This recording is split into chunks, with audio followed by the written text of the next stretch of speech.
Good good afternoon, Sunday, January the 19th. I am Barrett Gruber. This is the All About Nothing podcast uh show. All about the podcast show. I think that now that feels redundant. Um about to take us live here. Um it's it's a post uh TikTok world we're currently living in. Um and it's it's a little weird.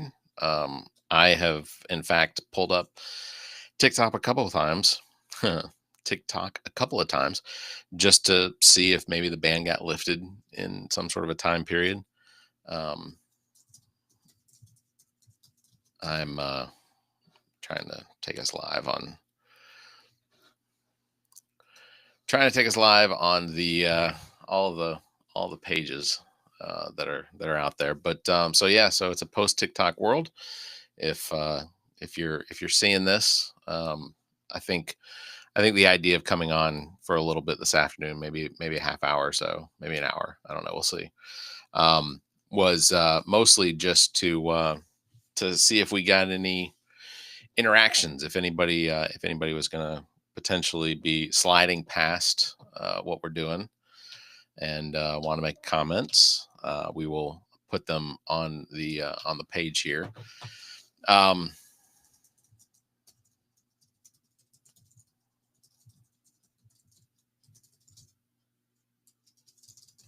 Yeah, sorry. I'm trying to take it live on Facebook as well. Um,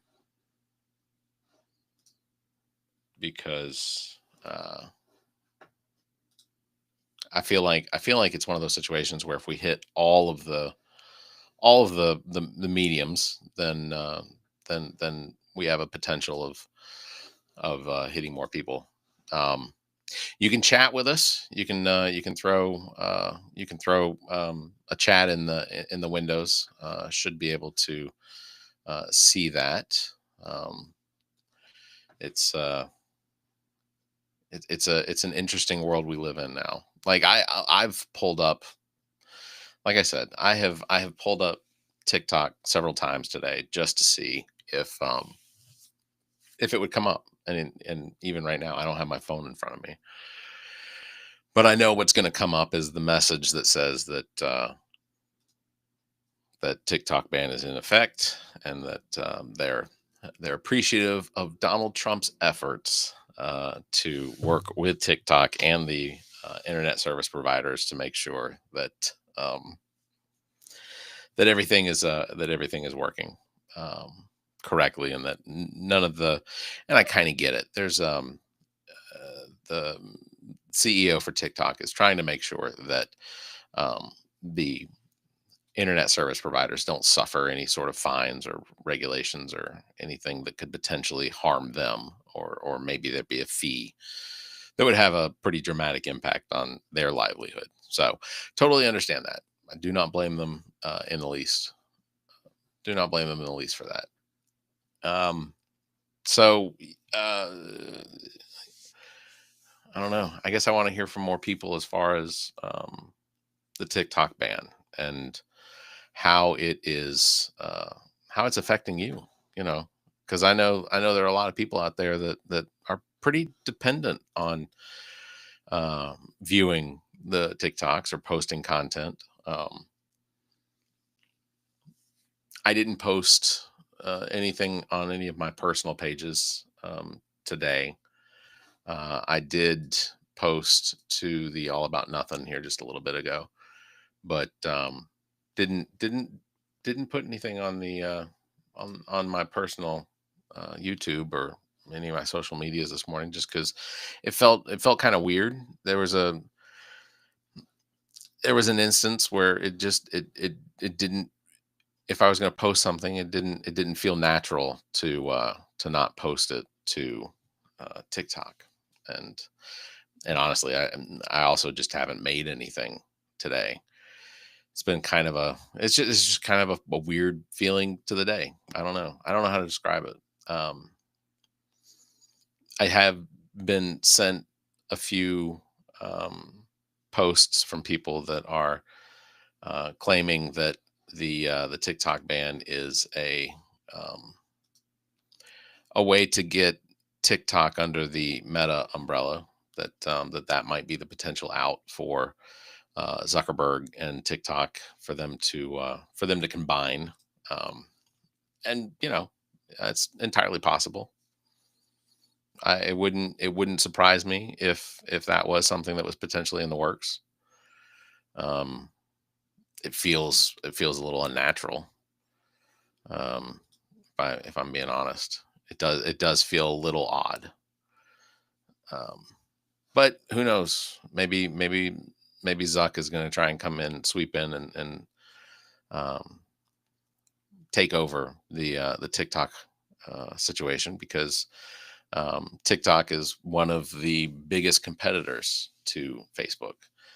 And I think that there's a good possibility that Facebook would really like Facebook, Instagram, whatever, would really like to get a hold of, I guess, some of how TikTok operates, and would or just to claim them and absorb them into the Meta umbrella. It's possible.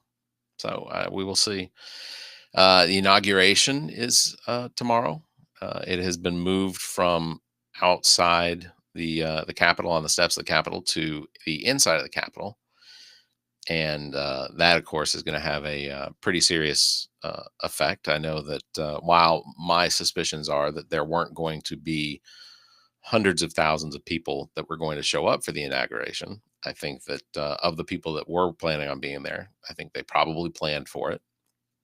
I think that they probably planned for the cold weather.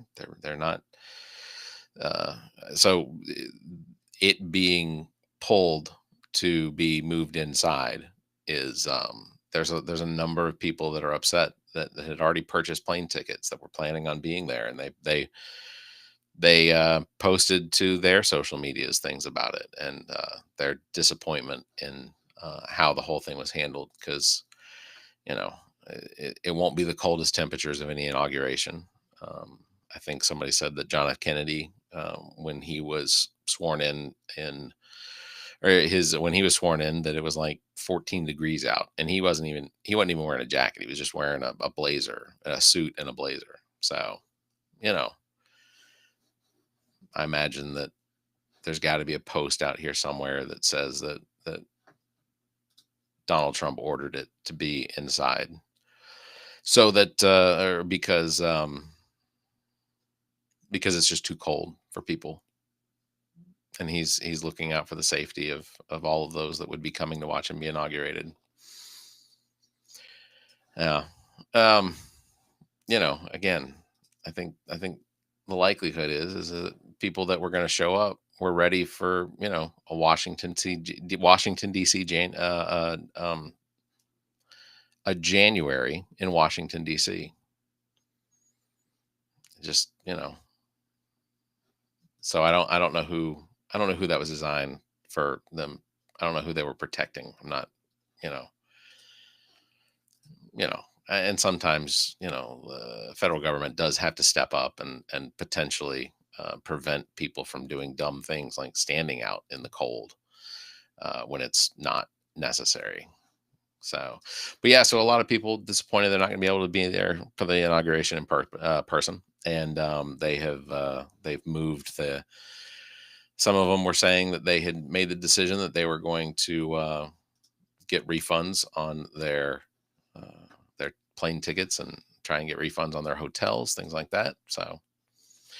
Um, this is the post TikTok world, and one of the things that we had fewer followers on TikTok than we do on the YouTube. We had just crossed over the 500 followers on TikTok, and we never really pushed hard for followers on TikTok. We did we did have some loyal ones that would respond to things that we posted and things like that. And so for now, I'm hoping they'll come and find us. But for now, we do suffer Um, let's see. So I think that's Jenny. She said, "Finally, you're live when I'm awake." Yeah. Well, Jenny, you sleep a lot. Sorry. Like, I don't know if that's true or not. It could be. Um, I think that's one of the problems when I do get commenters on on the chats, that sort of thing. Um, I can throw them up here on the screen, which is pretty cool because that was one of the things that with TikTok, if I was live on TikTok and had 400 people watching, um, then I was basically just having to read the comments on YouTube in order to to participation, that sort of thing.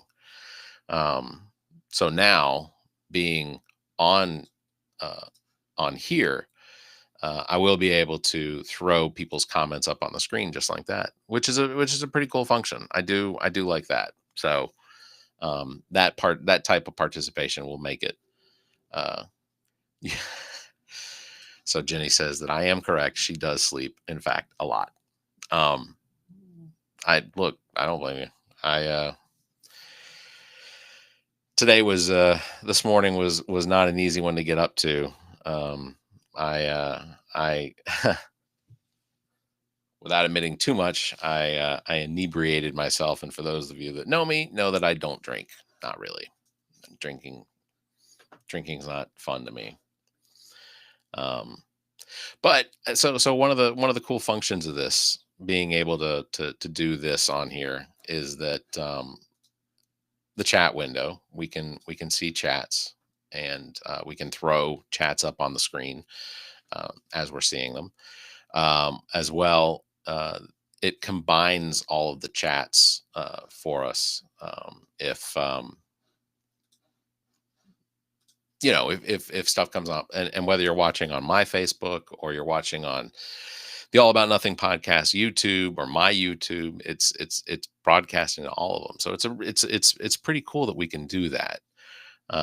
Right now, the plan is to record the episode that's coming up on the recording that we're doing on Wednesday with Donald Brock Jr. and um, potentially a surprise guest.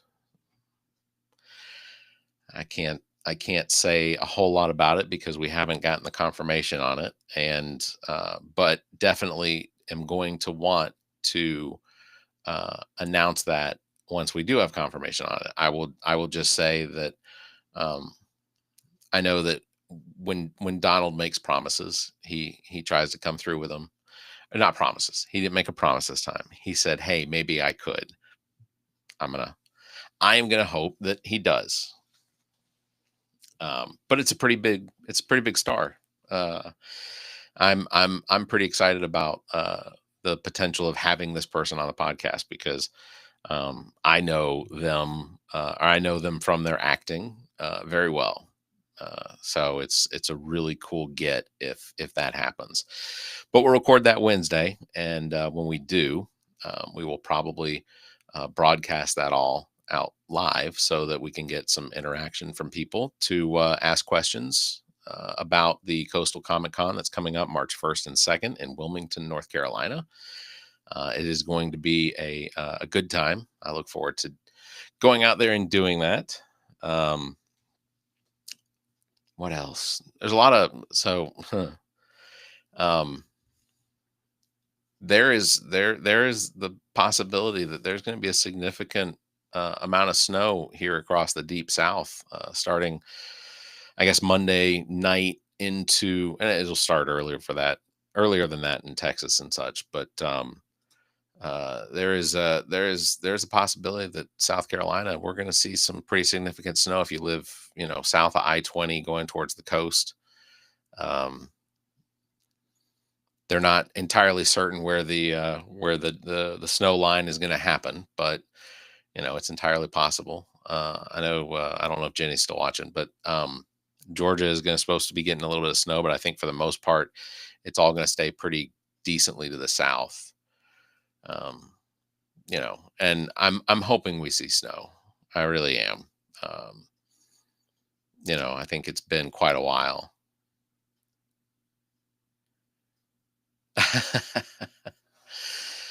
So and Jenny, that's good. She says, since we're friends, I'm gonna say something that you won't like. I could care less about TikTok. I hated it the day it launched. I just never understood it. Yeah, and totally understand. I didn't join TikTok until long several years after everyone else had been doing it and had been doing it for oh, I know you do. I know. Okay, sorry. Jenny says she also hates winter. Um, yeah, I didn't join TikTok until it was during COVID, I think, and it just sort of became a something that I looked at a whole lot. And then in the last year or so, we started posting more and more content to it, and we had a pretty good following on there. Neither I or the podcasters act neither one of us actually ever hit 1,000, but we did ask permission from TikTok to be able to go live, and that worked out. Shoot, I did a live yesterday that after just being on for like 45 minutes or so, um, we picked up almost 30 new followers. So it's I'm it was that interaction that the app provided. My sister won't join TikTok. She never joined TikTok. Um I'm sure she has her reasons, and if she's watching, she could tell us what her reasons are. But yeah. So no, and Jenny, you're in the same boat as a lot of other people. TikTok was just not something they gave any attention to. They It was not their cup of tea, and it likely never was going to be. So um, school's out tomorrow for Martin Luther King Jr. Day, the observance of Martin Luther King Jr.'s birthday. So it's usually the third Monday in January. It's almost always around this time. Um, so I will be off from work. I'm thankful for that. I appreciate it. Yeah. Yeah, and Jenny, you're right. A lot of people do prefer the longer content like YouTube. Um, I guess I'll open up the panel or the floor to any questions because or answers, because I am curious about for those that um, are for those that are less ecstatic about the inauguration tomorrow. Is there anyone out there that has any plans for themselves on how they're going to cope or what it is that they're going to do? Are they going to ignore the inauguration? Are they going to watch it and shoot eyes like evil eyes at the inauguration? For people that are ecstatic about it, for people that supported Donald Trump and that are excited about his inauguration tomorrow, you know, I have to believe there are people out there that are going to celebrate this, and I'll be live. I'll be live during the inauguration to as sort of a reaction. I'll throw I don't know C-SPAN up on the screen so it'll be going while watching the inauguration. Um, I think it's a big enough deal that there's no reason not to. I don't know. I I think my reactions will uh, be purely based on what happens, and they will be observations based on the same things that they do on television, the news, where they comment on somebody's dress or attire or their clothes or whatever. Um, Jenny, you didn't get a call from anybody about designing clothes for anybody that's going to be on stage for the inauguration. Jenny does. If you check out Jenny's Facebook, I don't know if it's open to the public, but Jenny puts up a lot of fashion design stuff, and uh, I think she does a really good job. I won't say where Jenny lives because oh, okay. Jenny, you wrote it in there, so I'm going to post it on here. Jenny says, I start therapy tomorrow, so I'll be venting to a stranger who I paid to listen to me while that goes on. I just hope it goes smooth. I think it'll go smooth. Yeah, I don't think there's going to be any issue with the inauguration. I know that there's a lot of people that were hate posting things, at least over the last 4 days, about how the inauguration was going to be, and Antifa was going to attack or some other baloney. Just ridiculous. They said Antifa was organizing, and anytime I see somebody say something silly about, Antifa's organizing to protest, and it's like, that's who's organizing it.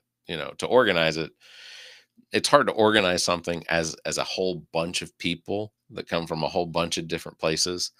You really need like a leader. And that's not Antifa's thing. So I'm always tickled by this idea that there's some mass organization behind an anti-fascist movement. So no, and Jenny, I wish I could say the same, but honestly, my life is way too busy to be bothered with politics. Yeah, I wish I could say the same, but that's sort of the content that we put out on our podcast. So we try to stay as attached to it as we can, uh, so that we have something intelligent to say instead of me sitting here trying to ad lib for 20 minutes, and trying to come up with things to say. I think, and I'll be honest, I think part of it is because I got a new microphone, and here's something fun. So, an SMB or an SM7B dynamic Shure microphone is not a cheap microphone. The microphone that I had uh, was a microphone, and Jenny, you'll get a kick out of this again if you're still here. Is a microphone that I stole when they were redoing the studio at WIMO 1500 in Winder, Georgia. I say stole. I asked. I was like, "Are we going to use this mic?" The answer was no. I said, "Can I take it?" Sure. So I did take it. But that old mic. So I've had that mic since 1998, and it was it's a fantastic mic. It still works very well. There's no reason to get rid of it. So I put it in the box, and I'm probably gonna take it and clean it, and I may see about making sure that all the solder points are good and everything, and then seal it up and hold on to it.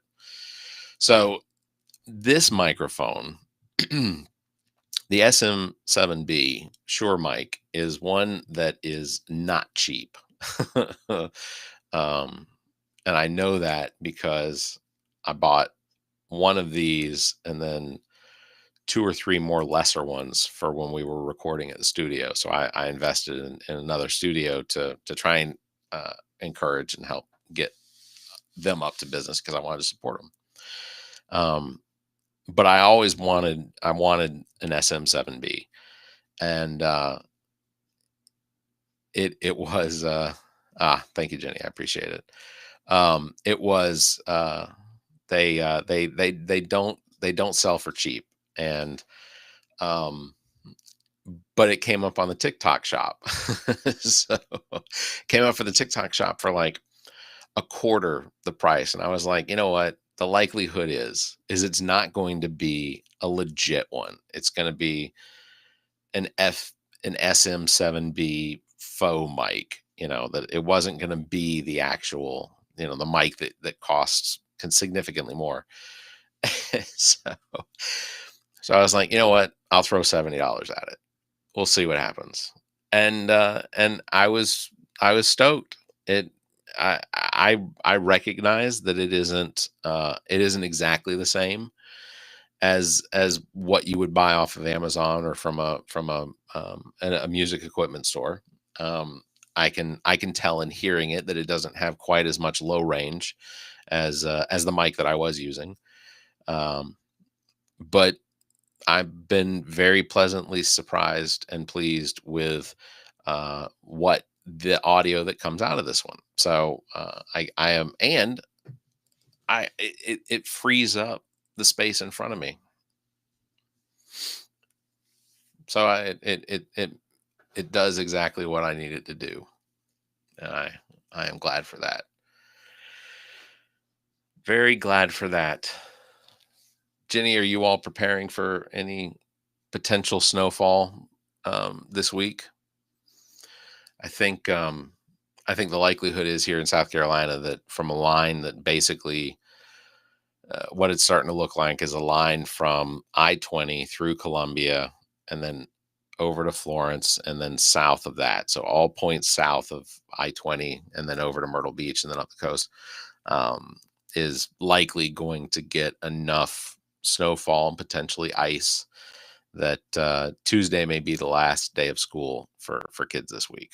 I think that's entirely possible. That school is likely going to be canceled for the remainder of the week because I think we got another like winter weather chance this Thursday into Friday.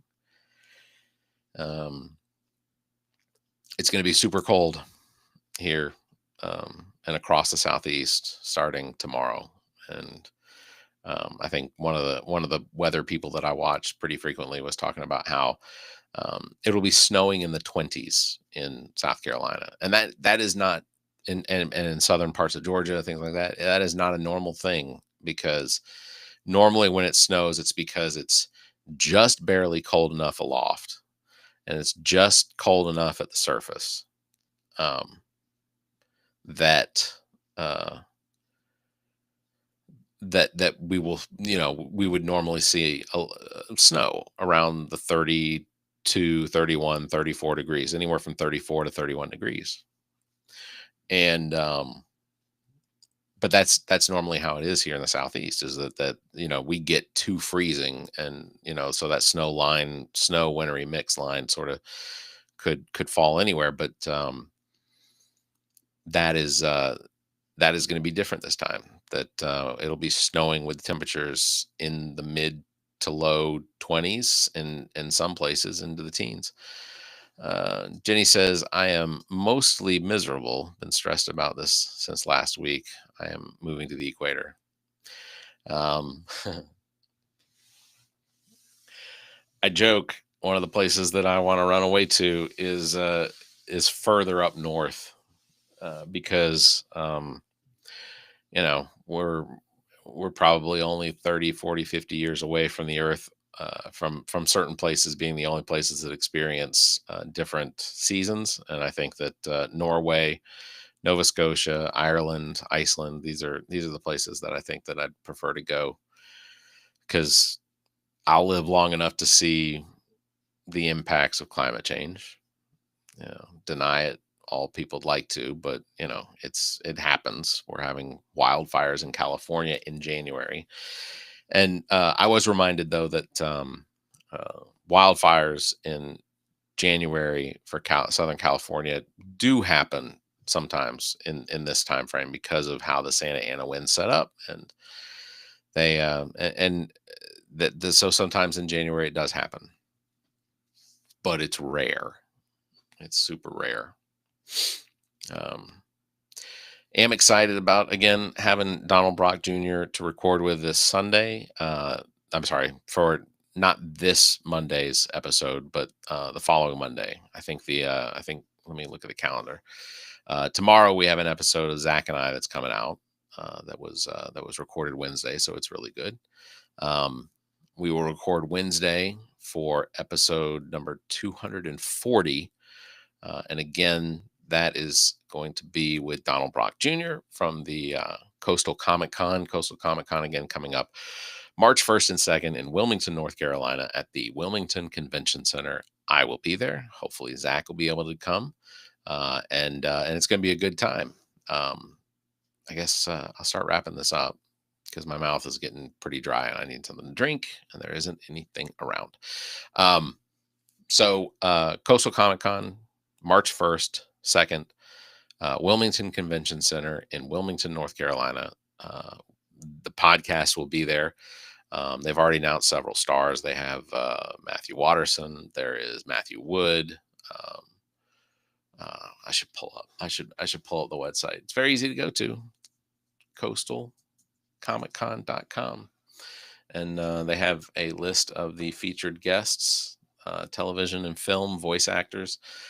So Sam Witwer is going to be there. Matthew Wood, Ross Marquand is going to be there. Cal Dodd, Matthew Watterson, Caitlin Robrock, who is the voice of Minnie, apparently in some of the Disney stuff. But she's done a bunch of video games and things like that. I think one of the big ones that a lot of people know of is her voiceover work on. I'm trying to figure out what the name of that game is because my kids play it. I'm looking. This takes me a second. So I can read to you the what's on the Coastal Comic Con, which is Caitlin was born and raised in Southern California and has been an animation fan her entire life.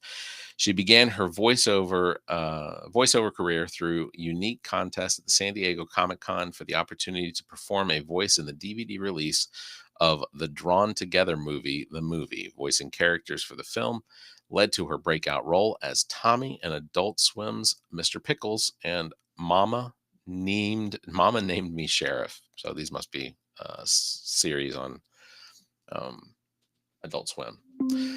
Let's see. Caitlin has voiced characters in many animated series since, including Disney's Amphibia as Felicia, Cartoon Network's Thundercats Roar as various inhabitants, Netflix anime Agretsuko as Retsuko's mother, and is currently in Disney's Mickey Mouse Funhouse, The Wonderful World of Mickey Mouse and Minnie's Bow Tunes as Minnie Mouse herself. Caitlin enjoys her copious amounts of books, dreaming and having a cat, and learning to cook a great steak one day. Something tells me, I'm reading this verbatim. Something tells me we can help her out with a great steak game. I'm not 100% certain what that means. Miss Robrock will be signing autographs and taking selfies along all weekend long. So grab those video games, Funko Pops, and your favorite Minnie Mouse figures and toys, and come see us March 1st and 2nd. And don't forget to give a warm welcome to Caitlin as she makes her first visit to the port city. So that's what I guess port city is what they call Wilmington, North Carolina. But I'm excited. It's going to be a lot of fun. I didn't get to go last year because communication, I guess. I don't know. Yeah, I'm going to say communication. It wasn't my fault. And if Brock is watching this, he's probably swearing at me. We'll see. So she's going to be there. Caitlin Robrock. And again, Ross Marquand. Very excited about Ross Marquand. He plays Aaron in The Walking Dead. He's the voice of Professor Xavier in X-Men 97. I got a text message saying TikTok is working. I don't know. I am not aware of whether or not TikTok is working. I can check. I don't think there was any intention that I know of. That nope, no internet connection. Tap to retry. Yeah, so it is. There is nothing there. Although I just click on friends and I am seeing videos on TikTok. So that's interesting. I see that I can see posts on TikTok. When I click on home in my For You page, the For You page is not working. Following is not working, and STEM is not working. So those are not working. Your friends are. I can see videos on TikTok. That's interesting. Not all of them. There are some. Oh, that's as far as it went. I was able to see two videos, and then it died. So I don't think TikTok is working. I do not. All right, I'm gonna wrap this up. I appreciate the interaction. Thank you, Jenny, for jumping on. Always enjoy hearing from you. I hope that your first day of therapy goes well. If they ask you, do you want the red pill or the blue pill? Um, I don't remember which one you're supposed to take. Enlightenment is one direction, and the other one does the other thing. So that's as much as I got. All right, gonna finish. Thank you all very much for hanging out for a couple minutes. If you could, please consider following the show. You can subscribe here on YouTube. You can follow us on all of our social media, and that's it. So you all be safe, stay safe, be kind, and keep your hands to yourself.